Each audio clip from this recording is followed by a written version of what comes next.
Welcome back to another episode of STEM Powered.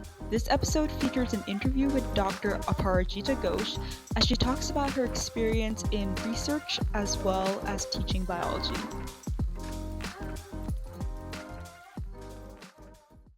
Hi, Dr. Ghosh. How are you doing today? I'm good. You? I'm doing well. Today, I just wanted to talk to you about your journey in STEM as a woman in STEM and the personal challenges you may faced and the stuff you've learned. So I just want to start off by asking, what made you want to pursue STEM? So, from my childhood, I always wanted to learn about science and math, right? And it actually allowed me to understand how nature works, through evidence, through logic and creativity.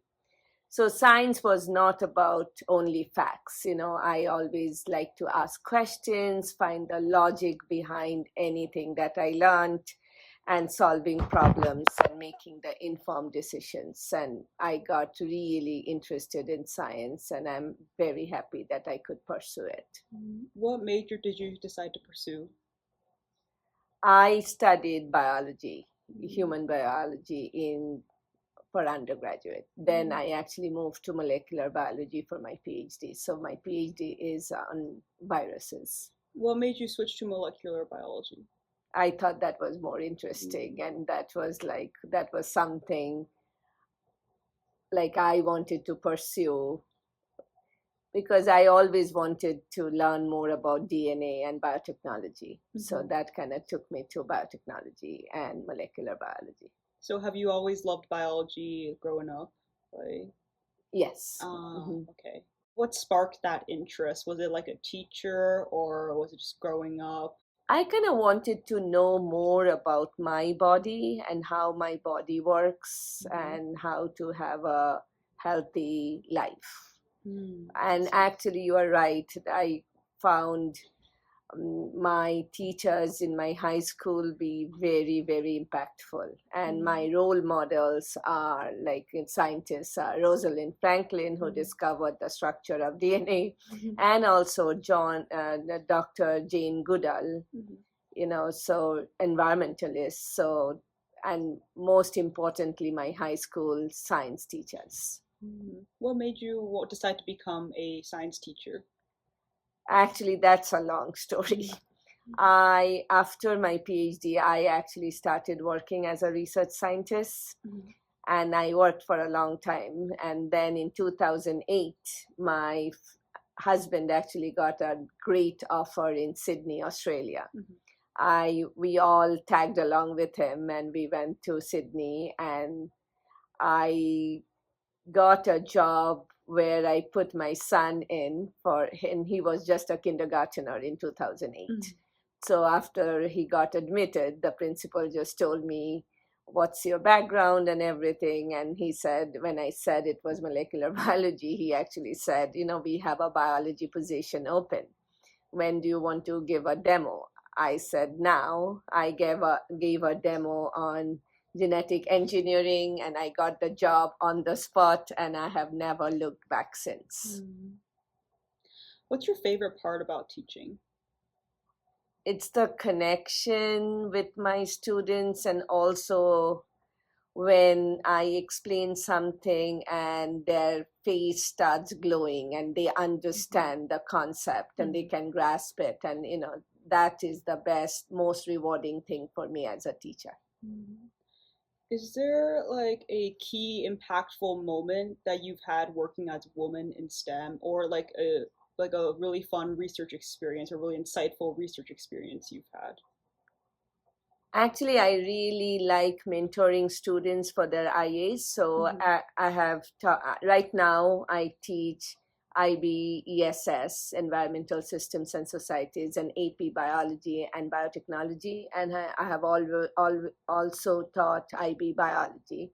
So, when you have the internal assessment, it is so rewarding for me when students are, trying to design an experiment on something they really like to do first they will get some data that doesn't make much sense, then they troubleshoot, they evaluate, they change some parameters, and they get something very rewarding. That is the most impactful thing in my life right now.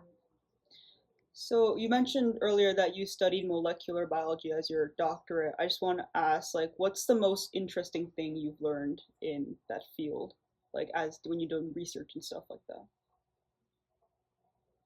Actually, everything in Everything. molecular biology is so interesting. And that's why I actually wrote down the class, the curriculum for biotechnology here. So biotechnology started after I came. When I see the students doing something in a week, what it took me to do 6 months when I was a graduate student, it really makes my life very rewarding, and I am grateful for that. What is there like a common misconception people have about your field of molecular biology and or teaching, or like what, and also what surprised you most about your job? I often hear that, I see a lot of statistics too, that there are very fewer number of women in science. But that's what I want to tell my students, that my students are, my female students are equally good, and I just want them to stay curious, and as Steve Jobs says, stay hungry, stay foolish, take risks, even if it kind of sounds like a foolish thing to do. Just go ahead and take risks and do it, and you will reach your goals. So I want women to participate as much in science as they want, like, the sky is the limit. You can do anything you want. Yeah, definitely. What do you think are the most crucial traits someone needs to be able to succeed in STEM? Perseverance, Definitely. grit, Yes. and resilience. I don't think, it's really, I think we can all reach our goals if we put 10,000 hours to it. It's another Gottlieb's phrase, right? Like, if any student puts 10,000 hours in something they like, they will reach their goals. What are some of the biggest challenges you've experienced in your field?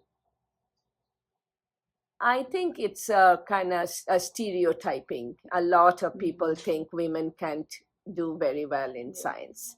I think that is the biggest challenge. How often people think it's a men's domain. The STEM is a men's domain. I think that's the biggest challenge we all face. Right. And what advice do you have for other women who are facing these like stereotypes and like these difficulties? Keep putting your hours, you will succeed. It's the grit and perseverance. You will, everything will work out at the end. Okay. Yeah, definitely. Is there like a proudest accomplishment or like a proudest moment of your career?